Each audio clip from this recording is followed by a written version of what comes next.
خود لازم ہے کہ وہ تحقیق کرے. اگر وہ تحقیق کیے بغیر مر جاتا ہے تو قیامت کے دن اس سے سوال ہو. یہ اس کی ذمہ ہے کہ تحقیق کرے کہ محمد صلی اللہ علیہ وسلم سچے نبی تھے یا نہیں تھے. تو ملکہ سبا نے تحقیق کی کہ نہیں کی سلیمان علیہ السلام کے بارے میں؟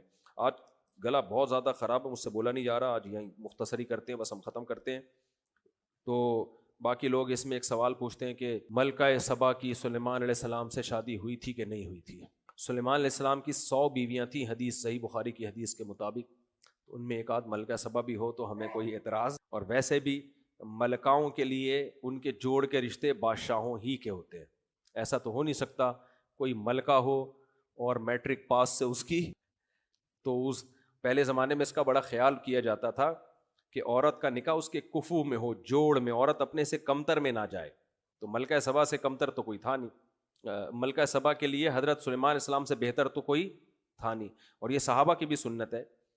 جب ایران فتح ہوا نا تو وہاں سے شہزادیاں قید ہو کے آئیں تو حضرت عمر نے کہا ان کو باندھی نہیں بنایا جائے گا، بادشاہ کی بیٹیاں ہیں. یہ مسلمان اس کا شروع سے خیال کرتے رہے ہیں کہ عزت دار کو عزت دو. حدیث میں آتا ہے انزل الناس منازلہم، لوگوں سے ان کے جو مرتبہ ہے نا اس کے حساب سے تمہارا بیہیویئر ان کے ساتھ ہونا چاہیے. تو صحابہ اور خود نبی نے بھی اس پر عمل کیا ہے.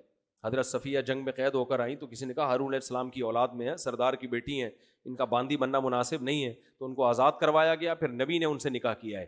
وہ امہات المومنین